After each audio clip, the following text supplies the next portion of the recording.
Productividad para sentirse bien de Ali Abdaal. Descubre un nuevo enfoque hacia la productividad con Productividad para sentirse bien de Ali Abdaal. En este libro, el autor desafía las concepciones erróneas comunes sobre la productividad, sugiriendo que debería sentirse natural, fácil y sobre todo placentera. Basándose en sus experiencias como estudiante de medicina y médico junior, Abdaal proporciona un sistema integral para rechazar la mentalidad de la rutina diaria, mejorar el bienestar emocional y aprender a trabajar de manera que nos energice en lugar de agotarnos.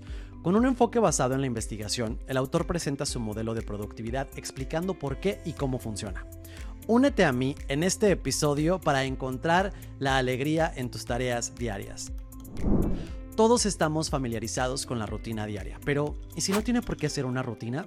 En este libro, el autor dice que la mayoría de la gente tiene ideas equivocadas sobre cómo ser productivo.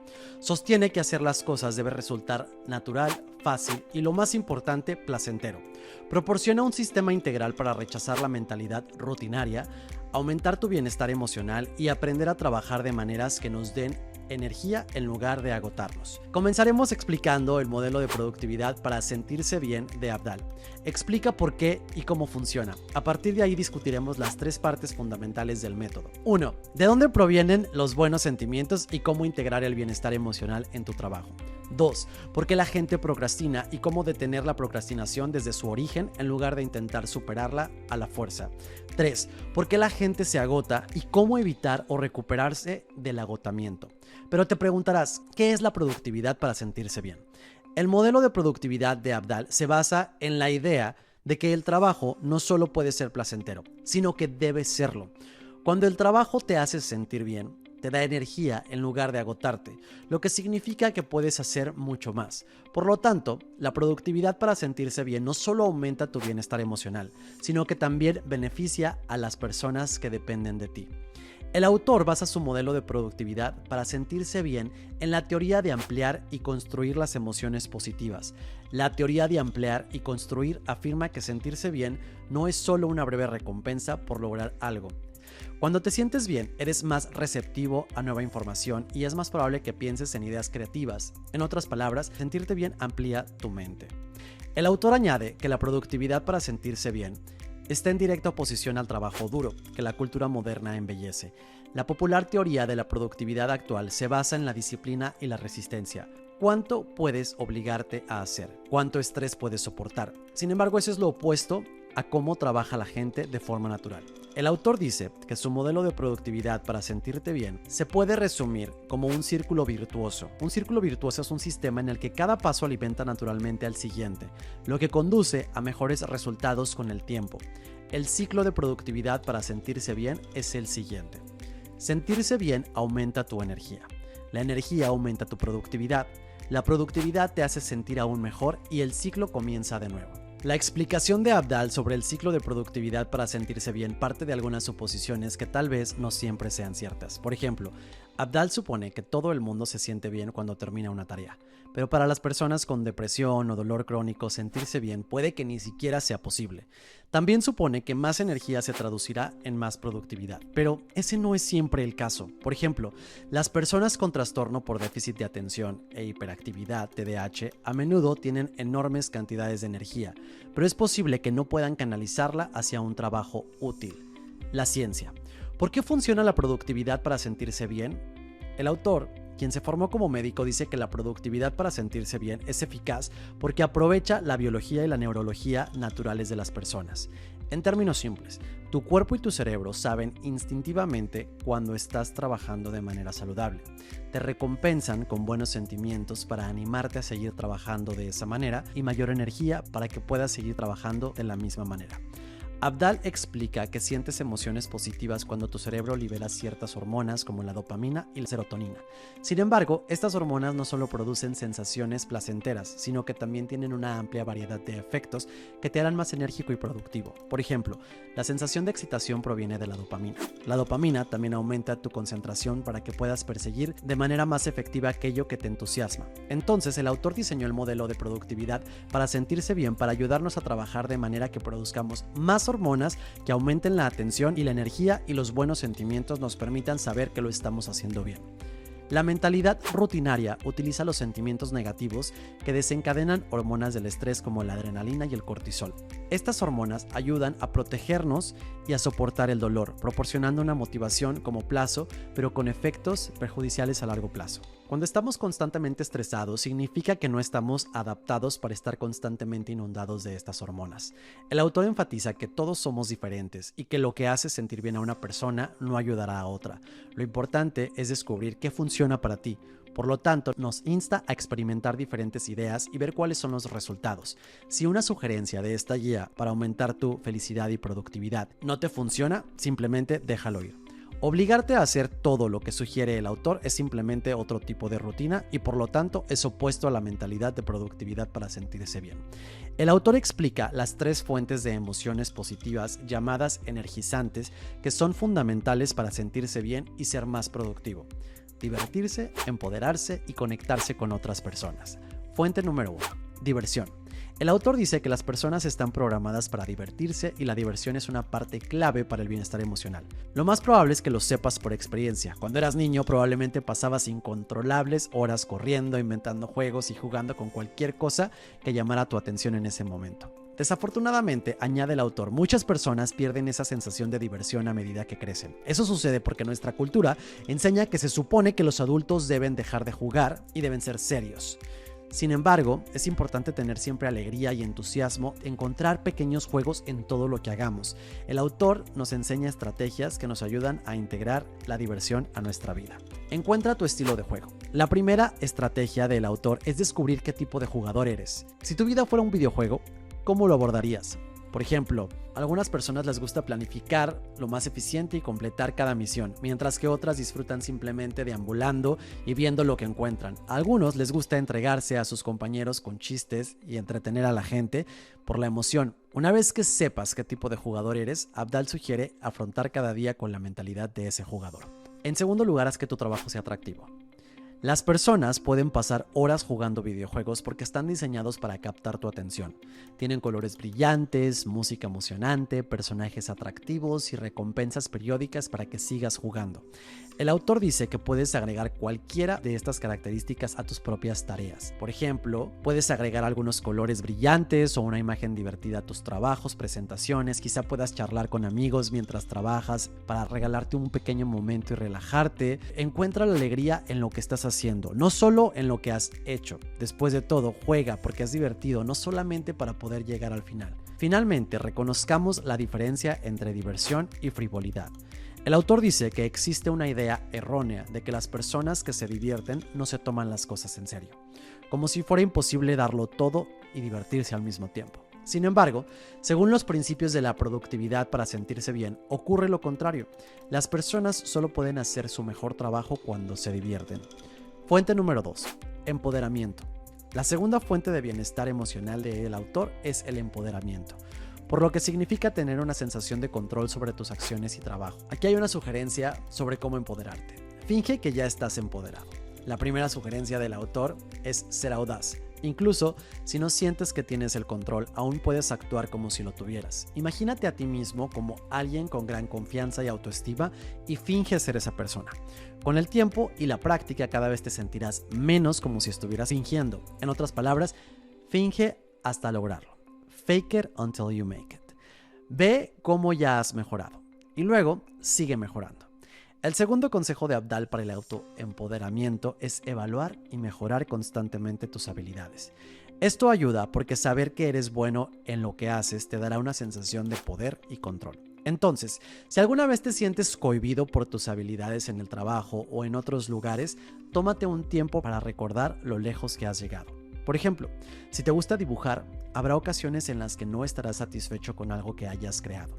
Pero si comparas ese dibujo con algo que hiciste cuando apenas empezabas, te darás cuenta de lo hábil que eres. Un artista en el que te has convertido desde entonces. Además, mejorar aún más tus habilidades te dará una sensación de esperanza. Esto se debe a que incluso si una situación no es lo que deseas, sabrás que puedes mejorar y eventualmente cambiar esa situación.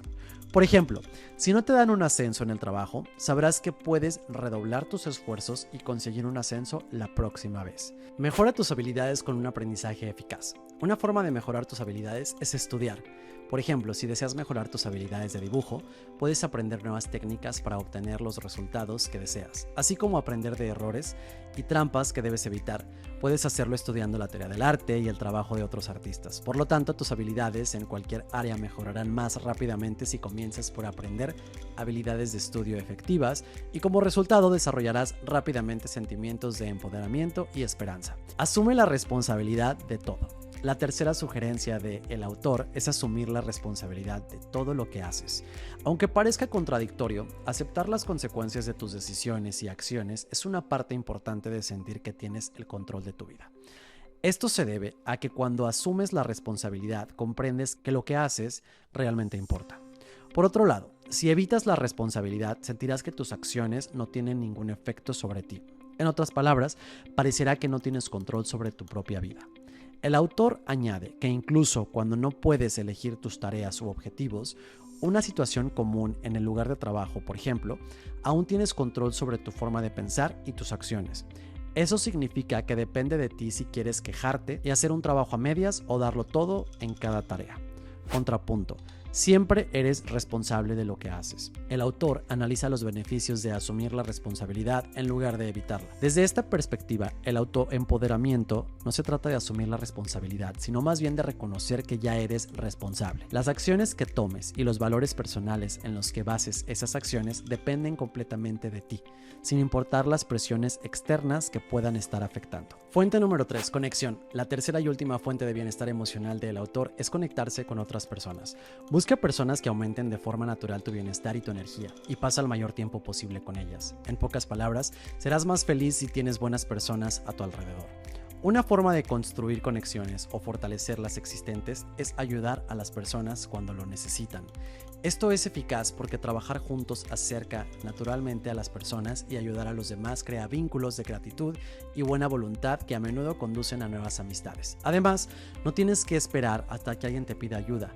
Pequeños actos de bondad pueden alegrarte el día. En ese sentido, recuerda que las conexiones funcionan en ambos sentidos. Aceptar la bondad de los demás fortalecerá tus conexiones con la misma seguridad que ayudarlos. La otra sugerencia del autor para fortalecer las conexiones es comunicarte más y de manera más efectiva. Agrega que, si bien es importante compartir tus pensamientos positivos, buenas noticias, cumplidos, etc., si solo compartes pensamientos positivos, puedes parecer superficial o poco auténtico. Por lo tanto, es igualmente importante compartir algunos de tus pensamientos negativos, tus problemas, inquietudes y, si corresponde, críticas. Hablemos sobre cómo superar la procrastinación. Las 3 causas de procrastinación de Abdal: confusión, hábito y ansiedad. Causa de procrastinación número 1: confusión. La primera causa de procrastinación es la confusión. Es la más sencilla. Esto simplemente significa que pospones las cosas cuando no estás seguro de hacer algo. Más a menudo, no estás seguro de cómo hacerlo. Afortunadamente, la solución es igualmente sencilla.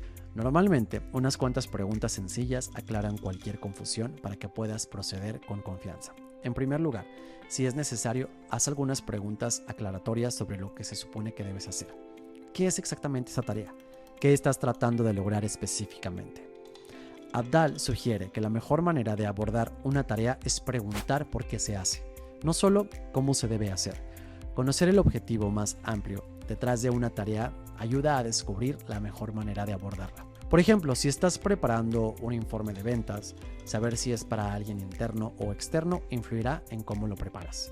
Este principio también se aplica a las tareas personales, por ejemplo, limpiar la casa para hacerla más agradable o para una fiesta. Finalmente, el autor dice que si no aclaras cuándo hacer algo, lo pospondrás para el último momento. Causa número 2 de la procrastinación: hábito.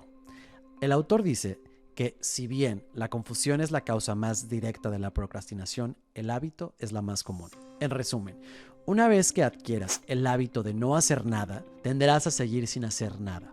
Sin embargo, el hábito funciona en ambos sentidos. Una vez que empieces a hacer las cosas, tenderás a seguir haciéndolas. Por lo tanto, la solución de Abdal es empezar con algo pequeño. Elige una tarea que sea rápida y sencilla y hazla lo antes posible. Por ejemplo, si deseas comenzar a hacer ejercicio, puedes comenzar haciendo algunas flexiones o dando una caminata corta. Puede que no parezca significativo, pero lograr esa simple tarea comenzará a liberarte de tu mal hábito de posponer las cosas. Causa número 3 de la procrastinación: ansiedad. El autor dice que la tercera causa de la procrastinación es la ansiedad. A veces tendemos a posponer las cosas, incluso las cosas que queremos hacer. Cuando nos preocupamos, ¿cuál podría ser el resultado? Por ejemplo, a menudo dudamos en comenzar un nuevo pasatiempo porque nos preocupa quedar como tontos frente a aficionados más experimentados. El autor agrega que no hay manera de deshacerse completamente de la ansiedad, pero hay algunas cosas que podemos hacer para superarla. El primer paso es identificar tu ansiedad. ¿Qué temes específicamente que vaya a pasar? El segundo paso, dice el autor, es evaluar tu ansiedad. Esto significa preguntarte si tu ansiedad es una respuesta razonable a algo que probablemente no sea tan importante. El autor sugiere considerar si lo que te preocupa sucede. ¿Qué tan malo sería si realmente sucede? Si alguien se burla de ese nuevo aficionado, ¿seguirá importando al día siguiente, al mes siguiente o al año siguiente? Si algo no importa a largo plazo, entonces no vale la pena preocuparse. El autor dice que una vez que hayas completado esos dos pasos, solo puedes enfrentar tu ansiedad con una idea clara de lo que te preocupa y qué tan grande es realmente esa preocupación. Estarás lo más preparado posible para comenzar. Evita los 3 tipos de agotamiento. Ahora que hemos hablado acerca de cómo aprovechar tu bienestar emocional, así como también sobre cómo superar los obstáculos que te hacen posponer las cosas, esta sección final te enseñará cómo hacer que tu productividad sea sostenible. En términos más simples, esta sección analiza cómo evitar el agotamiento. El autor habla de que el agotamiento aparece cuando el trabajo deja de sentirse bien y comienza a resultar tedioso o abrumador. Eso significa que ese trabajo te está perjudicando tu bienestar emocional en lugar de potenciarlo. En esta sección final hablaremos de los 3 tipos de agotamiento que describe el autor y cómo evitarlos. Tipo de agotamiento número 1. El primer tipo de agotamiento, strain. Cuando intentas hacer demasiadas cosas, incluso la energía positiva que obtienes de la productividad para sentirte bien tiene límites. Es como hacer demasiado ejercicio y provocar una distensión muscular. Hacer demasiado puede tensar tu bienestar. Para evitar este agotamiento necesitas adoptar un enfoque más equilibrado en tu trabajo diario. Aunque suene sencillo en teoría, puede ser difícil en la práctica. Aquí tienes algunos consejos. Prioriza y sea honesto acerca de tus límites. Haz una lista de todos tus proyectos profesionales, personales, y evalúa si es realista en función de lo que puedes hacer cómodamente. Si descubres que cambias regularmente a una mentalidad rutinaria para cumplir con todos tus compromisos, entonces has asumido demasiado y es posible que te esté dirigiendo el agotamiento. ¿Qué proyectos de esa lista son los más importantes para ti? Si tuvieras que elegir un solo proyecto al que dedicarte, ¿cuál sería? El autor añade que para evitar este tipo de agotamiento es necesario sentirte cómodo diciéndole a la gente no. Recuerda que otras personas no saben exactamente cuánto trabajo estás haciendo o cuánta energía tienes, por lo que a menudo complacer a todos de una manera es agotante. Elige tus distracciones con cuidado. La segunda sugerencia de Abdal para evitar el agotamiento debido a la tensión es controlar tus distracciones, porque cambiar tu atención de una cosa a otra, cambiar de tarea con demasiada frecuencia consume tu energía mental. Fundamentalmente, el autor no dice que debas eliminar todas las distracciones de tu vida. Por un lado, eso es imposible. Por otro lado, los descansos ocasionales mejoran tu concentración cuando regresas a una tarea principal. Sin embargo, sugiere disfrutar de distracciones que te hagan sentirte bien, en lugar de distracciones que simplemente llenan tu tiempo. El autor dice que es probable que gestionar las distracciones signifique repensar tu relación con la tecnología, especialmente con tu teléfono. Cuando tienes un teléfono inteligente, te bombardean constantemente con distracciones como correos electrónicos, notificaciones de aplicaciones y feeds de redes sociales. Por lo tanto, el autor sugiere desinstalar cualquier aplicación que te cause ansiedad y estrés. Entonces, en lugar de revisar tu teléfono o navegar por tus sitios web favoritos cada vez que necesites un descanso, intenta buscar distracciones positivas. Por ejemplo, podrías intentar estirarte, dar un paseo, leer un libro o hablar con un amigo. Tipo 2 de agotamiento, drenaje, drain. El segundo tipo de agotamiento del autor es una contraparte del primero. Mientras que la tensión ocurre cuando trabajas demasiado, el agotamiento ocurre cuando no descansas lo suficiente después de trabajar. Naturalmente, esto puede suceder porque no te tomas suficiente tiempo para ti mismo. Sin embargo, el problema también podría ser que no estás descansando de una manera que sea verdaderamente reparadora. El autor explica que los tipos de descanso eficaces te ayudan a sentirte tranquilo y temporalmente libre de cualquier demanda de tiempo o energía. Cada persona es diferente, por lo que solo tú puedes descubrir exactamente qué funciona para ti. Por ejemplo, algunas personas encuentran que los videojuegos les relajan, mientras que otras prefieren pasatiempos creativos como escribir o dibujar, y otras disfrutan salir o practicar deportes con sus amigos. Lo más importante, dice el autor, es que cualquiera que sean tus métodos preferidos de descanso, no permitas que se conviertan en más trabajo. Cuando tu pasatiempo se convierte en tu actividad secundaria, ya no restaura tu energía, en cambio, te exige aún más y te agota aún más rápidamente. Tipo de agotamiento número 3, desajuste. El último tipo de agotamiento del autor, el desajuste, ocurre cuando tu trabajo no se alinea con tus intereses y principios. Si lo que estás haciendo parece que no tiene sentido, es una clara señal de que te diriges a este tipo de agotamiento. La forma más sencilla de saber si sufres un desajuste es pensar por qué estás trabajando en algo. ¿Qué te motiva? Si tu única motivación es algún tipo de recompensa como un sueldo, prestigio o la buena voluntad de otra persona, entonces ese trabajo no es el adecuado para ti. Por otro lado, si tus sentimientos te ayudan a impulsarte, si estás emocionado de trabajar en esa tarea o estarías dispuesto a hacerlo incluso sin ninguna recompensa, entonces tus acciones están alineadas adecuadamente con tus objetivos. Abdal deja el agotamiento por desajustes para el final porque es el más difícil de evitar y del que recuperarse. Dice que hacer coincidir lo que haces con lo que quieres es un proceso que dura toda la vida y que necesita autoevaluaciones y ajustes frecuentes. ¿Cómo descubrir lo que quieres? El consejo del autor de combinar lo que haces con lo que quieres se parece mucho al concepto de Ikigai, una palabra japonesa que se traduce aproximadamente como propósito de vida. En su libro Ikigai, los autores de autoayuda Héctor García y Francesc Miralles profundizan en cómo encontrar tu Ikigai. Según los autores, un Ikigai satisfactorio y sostenible debe tener 4 elementos. 1. Pasión. Debe ser algo que te guste hacer. 2. Habilidad. Debe ser algo que se te dé bien. 3. Una causa. Debe ser algo en lo que realmente creas que beneficiará a otros o hará del mundo un lugar mejor. 4. Beneficio. Debe ser algo con lo que puedas ganar dinero. Si no estás seguro de cuál es el propósito de tu vida, puedes comenzar a buscarlo haciendo listas separadas para cada uno de esos 4 elementos y luego encontrando conexiones entre los elementos de esas listas. Cualquier cosa que cumpla con los 4 criterios será un fuerte candidato para tu Ikigai. Si te gustaría aprender más sobre el libro Ikigai y descubrir cuál es tu propósito en la vida, te invito a que veas el episodio en donde hablo sobre este maravilloso libro. Esto es todo por este episodio, espero que te haya gustado. Recuerda suscribirte y darle like. Y recuerda, haz de tu vida la mejor película. Sé el protagonista de tu historia. Hasta la próxima.